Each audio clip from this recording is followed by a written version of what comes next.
السلام عليكم ورحمة الله تعالى وبركاته. الحمد لله رب العالمين، والصلاة والسلام على خاتم النبيين وعلى آله الطيبين وأصحابه الطاهرين والمؤمنين والمسلمين كلهم أجمعين. أما بعد، فقد قال الله تعالى في كلامه القديم والفرقان الحميد: أعوذ بالله من الشيطان الرجيم، بسم الله الرحمن الرحيم. ولا تصعر خدك للناس ولا تمشي في الأرض مرحا إن الله لا يحب كل مختال فخور. صدق الله العظيم. وقال رسول الله صلى الله عليه وسلم: من مات وهو بريء من ثلاث: الكبر والغلول والدين دخل الجنة، أو كما قال عليه الصلاة والسلام. அளவற்ற அருளாளனும் நிகரற்ற அன்புடனும் ஆகிய எல்லாம் அல்ல அல்லாஹ்வின் பெயரை கொண்டு ஆரம்பம் செய்கிறேன். நம் உயிரினும் மேலான முஹம்மது ரசூலுல்லாஹி ஸல்லல்லாஹு அலைஹி வஸல்லம் அன்னவர்களின் மீதும் அன்னவர்களின் சத்திய வழியை பின்பற்றி வாழ்ந்த உத்தம சத்திய சஹாபாக்கள், தாபிஈன்கள், தபஅ தாபிஈன்கள், அஹ்தாபுகள், சுஹதாக்கள், சாலிஹீன்கள், நாதாக்கள், பெரியோர்கள், நல்லோர்கள், குறிப்பாக நம் அனைவரின் மீதும் அல்லாஹ்வின் அன்பும் அருளும் என்றென்றும் நிறைவாக உண்டாவதாக. ஆமீன். அல்லாஹு ஜல்ல ஷானு வ தஆலா முஸ்லிம்கள் மாத்திரம் அல்ல, மனிதர்கள் அனைவருக்கும் இந்த துனியாவில் ஒரு வாழ்க்கையும், அந்த துனியாவில் வாழக்கூடிய வாழ்க்கையை வைத்து மறுமை வாழ்க்கை என்று ஒன்றை தயார் செய்து வைத்திருக்கிறான். அவர்கள் ஈமான் கொண்டு நல் அமல்கள் செய்தால் فَمَنْ يَعْمَلْ مِثْقَالَ ذَرَّةٍ خَيْرًا يَرَهُ, நல்ல அமல்களை புரிந்தவர்களுக்கு நல்ல முடிவு சுவனத்தையும், وَمَنْ يَعْمَلْ مِثْقَالَ ذَرَّةٍ شَرًّا يَرَهُ, யார் ஒருவர் தீங்கை செய்கிறார்களோ அவர்களுக்கு நரகத்தையும் ரப்புல் ஆலமீன் வைத்திருக்கிறார். இதை தாண்டி முஸ்லிம்களுடைய ஒரு பேர் அவாவாக ஆசையாக இருப்பது சொர்க்கம். அந்த சுவனத்தில் நுழைய வேண்டும், நரகத்திற்கு போகக்கூடாது என்பதற்காக தான் முஸ்லிம்கள் பொதுவாகவே மற்ற சமுதாயத்தினர்களை விட இந்த துனியாவில் வாழும் பொழுது சிரமத்தில் உள்ளாக்கப்படுகிறார்கள் என்பதிலே சந்தேகம் இல்லை. பிற சமுதாயத்தினர்களுக்கெல்லாம் வேண்டுமென்றால் வட்டி வாங்கி கொள்ளலாம், திருடி கொள்ளலாம், மோசம் செய்து கொள்ளலாம், மது அருந்தி கொள்ளலாம், இப்படி பல்வேறு கட்டுப்பாடற்ற சலுகைகள் அவர்களுக்கு இருக்கிறது. முஸ்லிம்கள் அப்படி அல்ல. ஒவ்வொரு நாளும் ஷரியத்தை பின்பற்றுவதற்காக பல்வேறு சிரமங்களை எதிர்கொள்கிறார்கள். சிரமங்களுடன் தான் நமக்கான வெற்றி இருக்கிறது என்பதிலே சந்தேகமும் இல்லை. நிச்சயமாக கஷ்டத்திற்கு பிறகுதான் லேசு இருக்கிறது. இந்த துனியாவில் வாழும் பொழுது, அந்த வாழக்கூடிய வாழ்க்கையில் கஷ்டங்களை அனுபவிக்கும் பொழுதுதான் மறுமையில் அதற்கான பயன் இருக்கிறது என்பதிலே சந்தேகம் இல்லை. அத்துனியா சிஜ்னுல் முஃமின் வல் ஜன்னத்து காஃபிர். இந்த துனியா முஃமின்களுக்கான சிறைச்சாலை, காஃபிர்களுக்கான சொர்க்கம். காஃபிர்களுக்கு இதுதான் சொர்க்கம். அவங்க இங்க என்ன வேணா பண்ணலாம், எல்லாமே ஹலால் அவங்களுக்கு. ஆனா முஸ்லிம்கள் அப்படி அல்ல. முஸ்லிம்களுக்கு உண்மையான சொர்க்கம் என்பது மறுமையில் இருக்கிறது. இந்த துனியா முஃமின்களுக்கு சிறைச்சாலை. சிறைச்சாலையில எல்லாமே நமக்கு கொடுக்கப்படாது. குறிப்பிட்ட நேரத்துல தான் சாப்பிடணும், அவங்க தர உணவு தான் சாப்பிடணும், அவங்க தர ட்ரெஸ்ஸை தான் போடணும், சொல்லக்கூடிய நேரத்துல தான் குடும்பத்தை சந்திக்கணும். அப்போ சிறைச்சாலை என்பதிலே பல்வேறு கட்டுப்பாடுகள் இருக்கும். அந்த கட்டுப்பாட்டுல கரெக்டா இருந்துட்டோன்னா கொஞ்ச நாள் கழிச்சு ரிலீஸ் பண்ணிடுவாங்க, வெளியே வந்துடலாம். இப்போ துனியாவில் இருக்கக்கூடிய முஸ்லிம்கள் சிறைச்சாலை போன்று வாழக்கூடிய வாழ்க்கையை ஷரியத்தை பின்பற்றி வாழும் பொழுது கொஞ்சம் சிறைச்சாலை மாதிரி தான் இருக்கும். ஆனால் கரெக்டாக அதை ஃபாலோ பண்ணிட்டேன்னா உண்மையான சுவனத்தை ரப்புல் ஆலமீன் தர தயாராக இருக்கிறான். அப்போ முஸ்லிம்களுடைய ஒரு முக்கியமான லட்சியமாக இருக்கக்கூடியது சொர்க்கம். அதில் எந்த சந்தேகமும் இல்லை. சொர்க்கம் வேண்டும் என்று நாம் கேட்கிறோம், சொர்க்கத்திற்கான ஆசை நாம் படுகிறோம், நரகத்தில் நுழையக்கூடாது என்று நாம் அஞ்சுகிறோம், அதற்கான துவாவும் செய்கிறோம். அப்படி இருக்கும் பொழுது ஒரு ஹதீஸை நாம் பார்க்கும் பொழுது அதிலே பல்வேறு சிந்தனைகள் நமக்கு எழுகிறது. எம்பெருமானார் ஸல்லல்லாஹு அலைஹி வஸல்லம் சொல்லக்கூடிய வார்த்தை, மன் மாத்த வஹுவ பரீஉம் மின் ஸலாஸின், யார் ஒருவர் மௌத்தா போகிறார், மௌத்தா போகும் பொழுது 3 விஷயங்களை விட்டு நீங்கி இருக்கிறார். மன் ஃபாரக ரூஹுல் ஜஸத் வஹுவ பரீஉம் மின் ஸலாஸின், இந்த 3ஐ விட்டு அவர் மௌத்தா போகும் பொழுது நீங்கிவிட்டால் என்னென்ன? அல் கிபுர், பெருமை, வல் குலூல், மோசடி, வத்தைன், கடன். இந்த 3ம் இல்லாமல் ஒருவர் மௌத்தாகிவிட்டால் தஹலல் ஜன்னா, சுவனத்தில் நுழைவார். இப்போ மௌத்தா போகும் பொழுது இது 3 நம்ம கிட்ட இல்லை அப்படின்னா சொர்க்கத்துக்கு போவோம்னா, இது 3 நம்ம கிட்ட இருந்துச்சுன்னா சொர்க்கத்துக்கு செல்வதற்கு அதுவே ஒரு தடையாக இருக்கும் என்பதிலே சந்தேகம் இல்லை. இந்த ஹதீஸ் திருமிதிலே வருகிறது, இப்னு மாஜாவிலே வருகிறது. சந்தேகம் இருந்தால் வெளியே எழுதி போட்டிருக்கிறேன், பார்த்து கொள்ளலாம். எனவே பெருமானார் ஸல்லல்லாஹு அலைஹி வஸல்லம் சொல்கிறார்கள், மன்மாத்த, ஒருவர் மரணிக்கும் பொழுது இந்த 3 தன்மைகள் 3 விஷயங்கள் யாரிடத்தில் இருக்கிறதோ அவர் சுவனத்திற்கு நுழைய முடியாது என்று சொல்லும் பொழுது என்னென்ன? ஒன்று கடனு, இன்னொன்று பெருமை, இன்னொன்று மோசடி. இந்த 3 தன்மைகள் நம்மிடத்தில் இருக்கிறதா? இருந்தால் அதை எப்படி நாம் சரியான முறையில் சரி செய்ய வேண்டும் என்பதிலே ஒரு கவனத்தையும் ஒரு முக்கியமான ஒரு சிந்தனையும் நமக்கு தேவைப்படுகிறது. பெருமானார் ஸல்லல்லாஹு அலைஹி வஸல்லம் அவர்கள் நாம் சுவனத்திற்கு செல்ல வேண்டும் என்று ஆசைப்படுகிறார்கள். அந்த ஆசையை நாம் சரியான முறையில் பயன்படுத்த வேண்டும் என்றால் குறிப்பாக இந்த 3 விஷயங்கள் இன்றைக்கு அதிகமாக இருக்கிறது என்பதிலே சந்தேகம் இல்லை. நமக்கு தெரிஞ்சோ தெரியாமலோ இந்த 3 நம்ம கூடயே இருக்குது. ஒன்று பெருமை, கர்வம். ஏதாவது ஒரு விஷயத்தில் நமக்கு அடுத்தவர்களை விட நம்ம கொஞ்சம் ஒஸ்தி, கொஞ்சம் உயர்வானவர்கள் என்ற ஒரு எண்ணம். நம்மை விட மேலே ஒரு இடத்துல இருக்கும் பொழுது நம்ம தாழ்வானவர்கள் மாதிரி தெரியுது. ஆனால் என்னன்னா அதே தவிர தான் நம்மை விட வசதியில் கீழே இருப்பவர்களிடத்திலே செய்கிறோம். இப்போ கமா துதீனு துதானு, நம்ம எப்படி நடக்கிறோமோ அப்படி தான் நடத்தாட்டப்படுவோம். அதில் எந்த சந்தேகமும் இல்லை. எனவே என்ன செய்ய வேண்டும் என்றால் பெருமையை நம்முடைய உள்ளத்திலிருந்து நீக்க வேண்டும். மன்கான ஃபீ கல்பிஹி மிஸ்கால தர்ரத்தின் மின் கிபர், யாருடைய உள்ளத்திலே கடுகளவு, பெருசா இல்லை கடுகளவு அல்ல அதை விட குறைவான அளவு யாருடைய உள்ளத்திலே பெருமை இருக்கிறதோ அவர் சுவனத்தில் நுழைய முடியாது என்று சுந்தர நபி ஸல்லல்லாஹு அலைஹி வஸல்லம் அவர்கள் சொல்லியிருக்கிறார். இந்த விஷயத்தில் நம்ம எல்லாருமே யோசிக்கணும். இன்னைக்கு நம்ம பெருமைப்படுறதுக்கு நம்ம கிட்ட எல்லாமே இருக்குது. நான் அல்லாஹ் திருக்குர்ஆன்ல சூரத்து தஹர்ல ஒரு வார்த்தையை சொல்றான், உங்ககிட்ட ஒன்றும் இல்லாத ஒரு காலம் இருந்துச்சு. ஹல் அத்தா அலல் இன்சானி ஹீனும் மினத் தஹ்ரி லம் யகுன் ஷையன் மக்பூரா, நீங்க என்னன்னே சொல்ல முடியாத அளவுக்கு ஒரு விஷயமாக இருந்தீங்களே, அப்படி இருக்கக்கூடிய காலம்தான் இன்னைக்கு நாம் இருக்கிறோம், மனிதர்களாக இருக்கிறோம். அதற்கு முன்பு ஒரு 40-60 வருடங்களுக்கு முன்பாக இல்லை. அதற்கு முன்பு நம் பெற்றோர்களும் இல்லை. அப்போ இதெல்லாம் நாம் படைக்கப்படுவதற்கு முன்பு நாம் ஒன்றும் இல்லாமல் இருந்தோம், இப்பொழுது இருக்கிறோம். சில வருடங்கள் கழித்து மீண்டும் இல்லாமல் போவோம். இப்படி இருக்கக்கூடிய இந்த வாழ்க்கையில் எதற்காக பெருமை என்று திருக்குர்ஆன் நமக்கு ஒரு கேள்வியை எழுப்புகிறது. பல்வேறு காரணங்களை வைத்து நாம் இன்றைக்கு துனியாவிலே பெருமைப்படுகிறோம். அறிவு, எனக்கு மற்றவர்களை விட எனக்கு அறிவு அதிகம், அழகு அதிகம், பதவியில் நான் ஒஸ்தி, பணத்தில் நான் ஒஸ்தி, இப்படி பல்வேறு வகையான பெருமைகள். ஆனால் இது எதுவுமே நமக்கு நிரந்தரம் இல்லை. அது அழகாக இருந்தாலும் சரி, அறிவாக இருந்தாலும் சரி, பதவியாக இருந்தாலும் சரி, பணமாக இருந்தாலும் சரி. இன்றைக்கு அழகெல்லாம் ஒரு முக்கியமான குணமாகவே பார்க்கப்படுவதில்லை. மேக்கப் போடக்கூடிய இடத்துக்கு போனால் யார் வேணா இன்னைக்கு அழகு, இப்படிதானே? யார் வேண்டுமென்றால் தங்களுடைய முகங்களை மாற்றிக்கொள்ளலாம். எது உண்மையான முகம், எது பொய்யான முகம் என்று அறிய முடியாத அளவிற்கு தங்களை பணம் இருந்தால் இன்றைக்கு அழகாகி கொள்ளலாம் என்ற ஒரு சூழ்நிலை இன்றைக்கு வந்துவிட்டது. அதே மாதிரி அந்த அழகும் நிரந்தரம் அல்ல. அழகை வைத்து ஒருவர் பெருமை கொள்ள வேண்டிய தேவை இல்லை, அவசியமும் இல்லை. ஹஜ்ரத் உமர் இப்னு அப்துல் அசீஸ் ரஹ்மத்துல்லாஹி அலைஹி போயிட்டு நீங்கள் அழகாக இருக்கிறீங்கன்னு சிலர் சொல்லியிருக்கிறாங்க.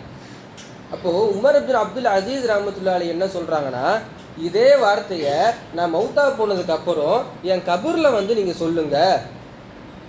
கபூரை தோண்டி பார்த்தா அவங்க அழகாக இருக்கிறாங்களான்றது அப்போதான் தெரியும். நல்லவருடைய முகத்தை ரப்புல் ஆலமீன் பிரகாசமாக வைத்திருப்பான், தீயவர்களுடைய முகத்தை ரப்புல் ஆலமீன் ஒளியற்று வைத்திருப்பான். அப்போ தெரியும் அவங்க நல்லவங்களா இல்லையா, அவர்கள் அழகானவர்களாக இல்லையா. அப்போ சொல்லுங்க, இப்போ சொல்லாதீங்கன்ற. இப்போ ஒருவர் அழகானவர்களா இல்லையா என்பதை முடிவு செய்வது குணம், அஹ்லாக், அமல், இதெல்லாம் தான் முடிவு செய்தே தவிர வெள்ளையா இருப்பதனாலேயோ பார்ப்பதற்கு கொஞ்சம் கிராண்டா இருப்பதனாலேயோ இது அழகு அல்ல. அப்படிப்பட்ட அழகு நிரந்தரமும் அல்ல என்பதில் இங்க கவனிக்கணும். ரெண்டாவது அறிவு. அறிவு இருக்கக்கூடியவர்கள், கல்வி இருக்கிறது, என்னை விட அவர்கள் கல்வியில் குறைந்தவர்கள் என்பதிலே பெருமை கொள்ள வேண்டிய அவசியம் இல்லை. இமாம் கஸ்ஸாலி ரஹ்மத்துல்லாஹி அவர்கள் சொல்லுவார்கள், அவரை விட எனக்கு நிறைய தெரிஞ்சிருக்குன்னு நினைக்கிறது கூட பெருமையா. அவருக்கு ஒன்றும் தெரியல என்று நினைப்பது பெருமையில் சேருகிறது என்று கல்வியின் கடல் கஸ்ஸாலி சொன்னது. சில பேர் இருப்பாங்க, தங்களால் முடியாத விஷயத்த அடுத்தவங்க மேலே அதெல்லாம் செய்யாதீங்கன்னுவாங்க. அப்படி இல்லை. கல்வியில் தேர்ச்சி பெற்று கல்வியினுடைய கரையை கண்ட இமாம் கஸ்ஸாலி ரஹ்மத்துல்லாஹி அவர்கள் சொல்கிறார்கள், அடுத்தவங்க ஒன்றுமே இல்லைன்னு நினைக்கிறது, அவங்களுக்கு அறிவு இல்லை, அந்த விஷயம் தெரியாதுன்னு நினைக்கிறது, அதுவும் பெருமையில சேரும் என்று சொல்கிறார்கள். அப்படி பார்க்க வேண்டும் என்றால் ஹஜ்ரத் அலியின் கர்ரமல்லாஹு வஜ்ஹு அவர்கள் பெருமை அடித்திருக்கலாம். அலி ரலியல்லாஹு அன்ஹு அவர்கள் சிறப்பை பற்றி பேசும் என்றால் அது ஒரு மிகப்பெரிய பட்டியல். மதீனாவிலே அவர்களை விட அறிவாளி என்று இல்லை என்று சொல்லும் அளவிற்கு அறிவு, கல்வியின் கடல், கல்வியின் மாமேதை. அபூபக்கர் ரலியல்லாஹு அன்ஹுவுக்கு ஒரு பேரை சொல்ல வேண்டும் என்றால் உண்மையாளர், உமர் ரலியல்லாஹு அன்ஹுவுக்கு பேரை சொல்ல வேண்டும் என்றால் நல்ல நீதமான ஆட்சியாளர், உஸ்மான் ரலியல்லாஹு அன்ஹுவுக்கு சொல்ல வேண்டும் என்றால் வெட்கம் நிறைந்தவர். நிறைய இவங்க எல்லார்கிட்டையும் எல்லாமே இருக்குது. ஒன்னே ஒன்று சொல்லுங்க ஸ்பெஷல் என்றால் இப்படி அலி ரலியல்லாஹு அன்ஹு கிட்ட சொல்லணும்னா கல்வி, அறிவு. அறிவுக்கு ஓர் அலி ரலியல்லாஹு அன்ஹு. அப்பேற்பட்ட அலி ரலியல்லாஹு அன்ஹு ஒருத்தர் கேட்கிறார், நீங்க யாருன்ட்டு. அவர் நிறைய சொல்லியிருக்கலாம். ரசூல் ஸல்லல்லாஹு அலைஹி வஸல்லம் அவர்கள் கல்வியினுடைய தலைவாசல், என்ட்ரன்ஸ் ஆஃப் த நாலேஜ், கல்வியினுடைய தலைவாசல் என்று சொல்லியிருக்கிறாங்க. அவங்க அதை சொல்லியிருக்கலாம், நான் கல்வியினுடைய தலைவாசல். ரசூலுல்லாஹுடைய சச்சா மகன், ரசூல் ஸல்லல்லாஹு அலைஹி வஸல்லம் அவருடைய மருமகன். இப்படி நிறைய இருக்குது, பட்டியலிட்டு போட்டுக்கிட்டே இருக்கலாம் அவர்களுடைய பெருமைகளை சொல்ல. ஆனால் அவங்க சொல்லக்கூடிய வார்த்தை மா அன மினல் முஸ்லிமீன், நானும் சாதாரண ஒரு முஸ்லீம். நீங்கள் யாரு? சாதாரண ஒரு முஸ்லீம். இதே நம்ம ஒரு பெரிய போஸ்டிங்கில் இருக்கும் பொழுது, ஒரு பெரிய இடத்துல இருக்கும் பொழுது நம்ம கிட்ட வந்து யாராச்சும் நீங்கள் யாருன்னு கேட்ட, என்னை பார்த்து என்ன கேட்டுட்டேன், நான் யாருன்னு தெரியுமா, இந்த கம்பெனிக்கே நான் தான் மேனேஜர், நான் கொடுத்தா தான் இங்கே சம்பளமே எல்லாருக்கும் போகும், நான் தான் இந்த ஏரியாவுக்கே எம்எல்ஏ, என்னை பார்த்து யாருன்னு கேட்டுட்டேன், இப்படி நம்முடைய உள்ளம் சொல்கிறது அல்லவா.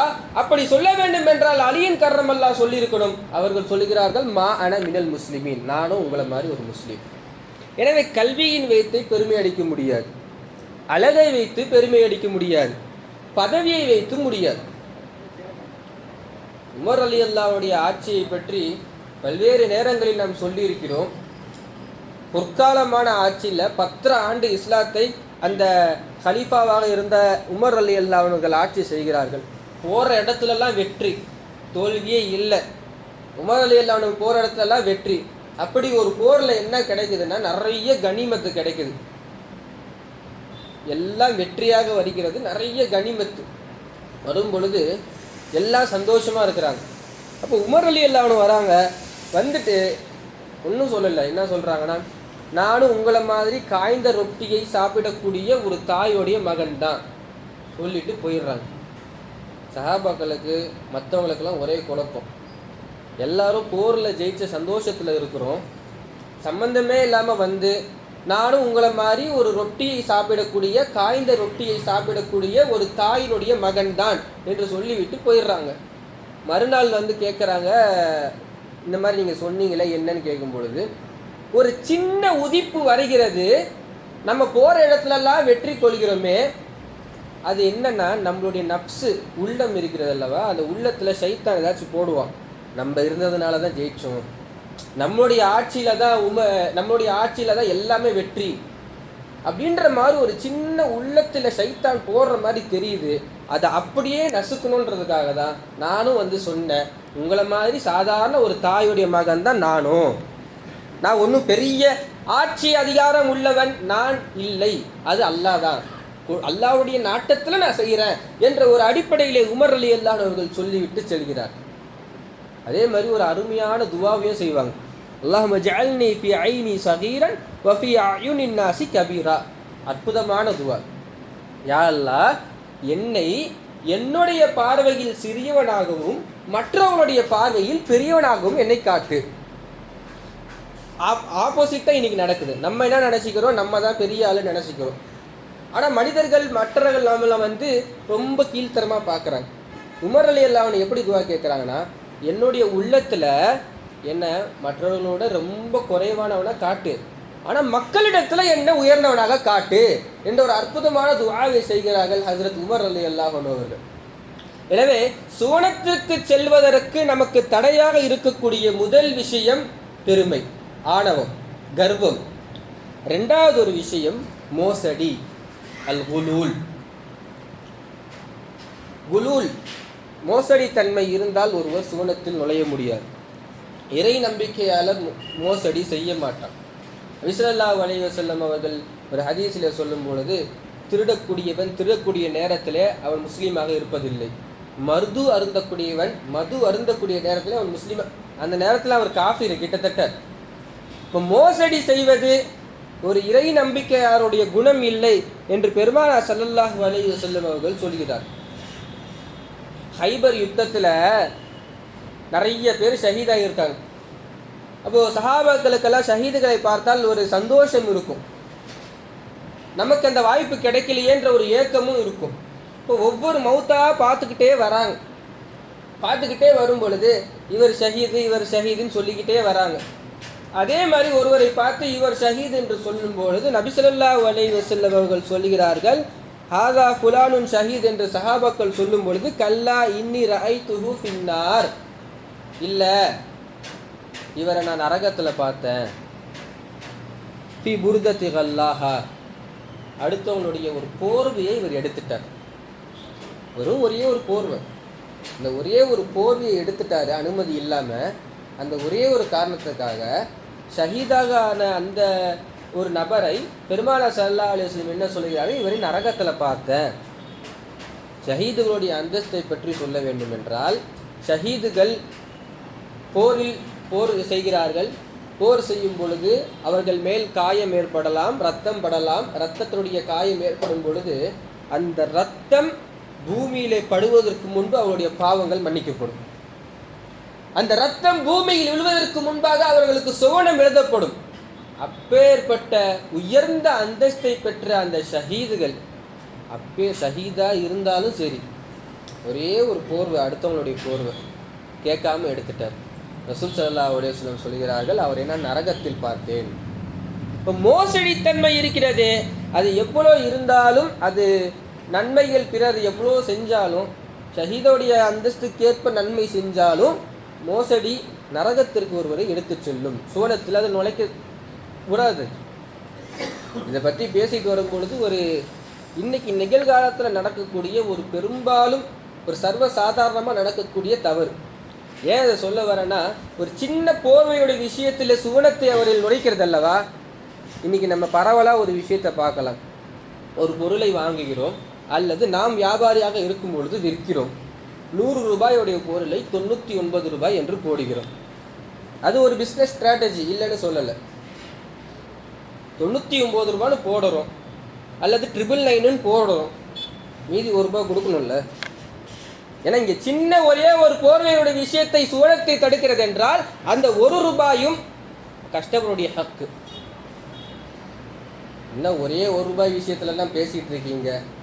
அந்த 1 ரூபாய் அவருடைய பணம். அந்த 1 ரூபாயோடைய விஷயத்தில் மறுமையில் கேள்வி கேட்கப்படும்.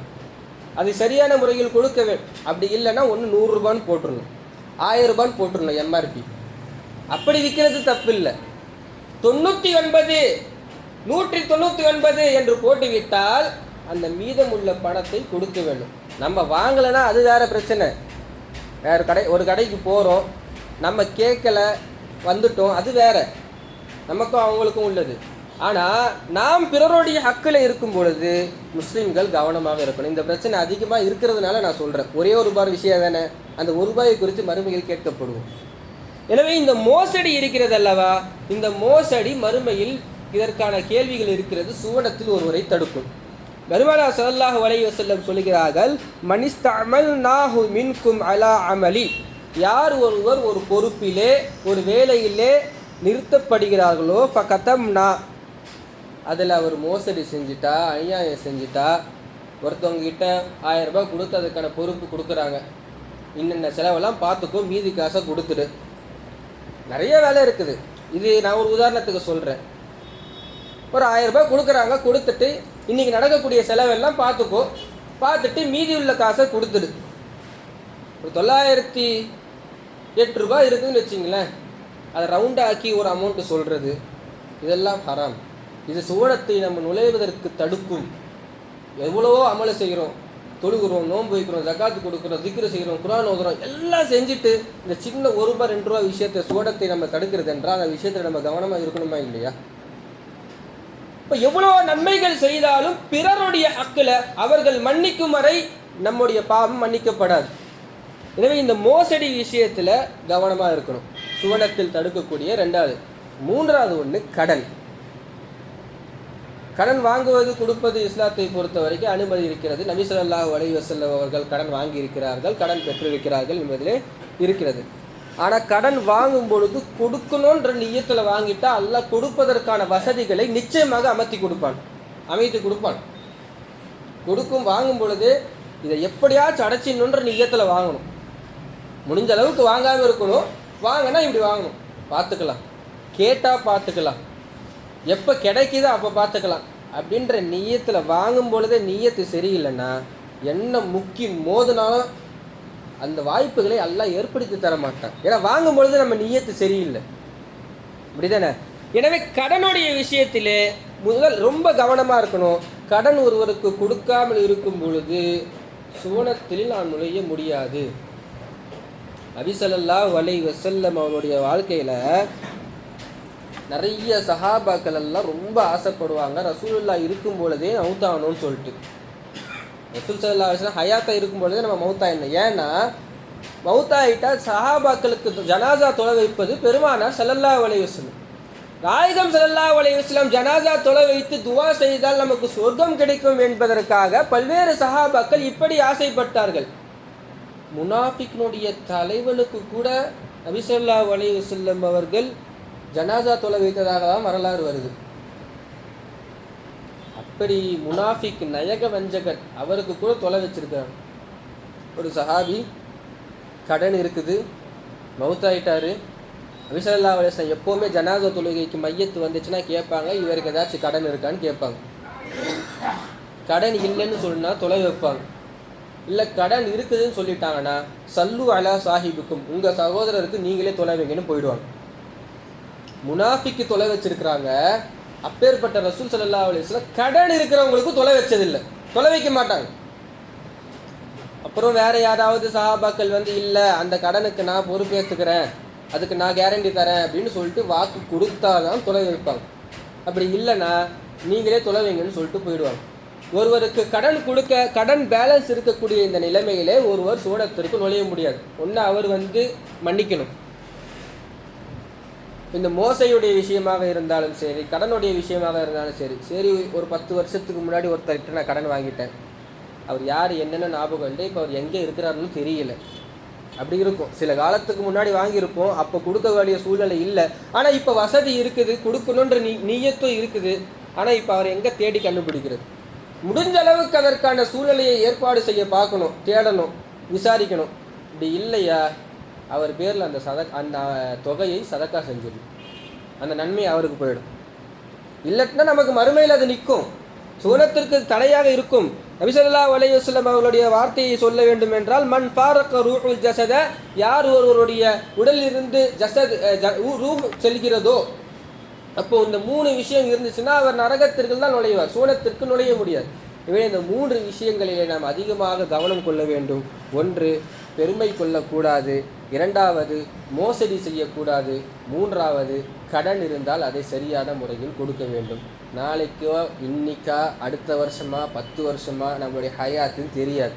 அடுத்து கொடுத்துக்கலாம் அப்புறமா கொடுத்துக்கலாம் என்ற எண்ணத்தை தாண்டி அதற்கான முயற்சிகள் என்னென்ன என்பதை கவனத்தில் கொள்ள வேண்டும். அல்லாஹு ஜல்ல ஷானு வ தஆலா நபி ஸல்லல்லாஹு அலைஹி வஸல்லம் அவர்கள் இந்த ஹதீஸில் சொல்லப்பட்ட 3 குணங்களை விட்டு நம்மளை பாதுகாப்பானாக. ஆமீன். வ ஆஃபிரு தஅவானா அனில் ஹம்துலில்லாஹி ரப்பில் ஆலமீன். அஸ்ஸலாமு அலைக்கும் வரஹ்மத்துல்லாஹி.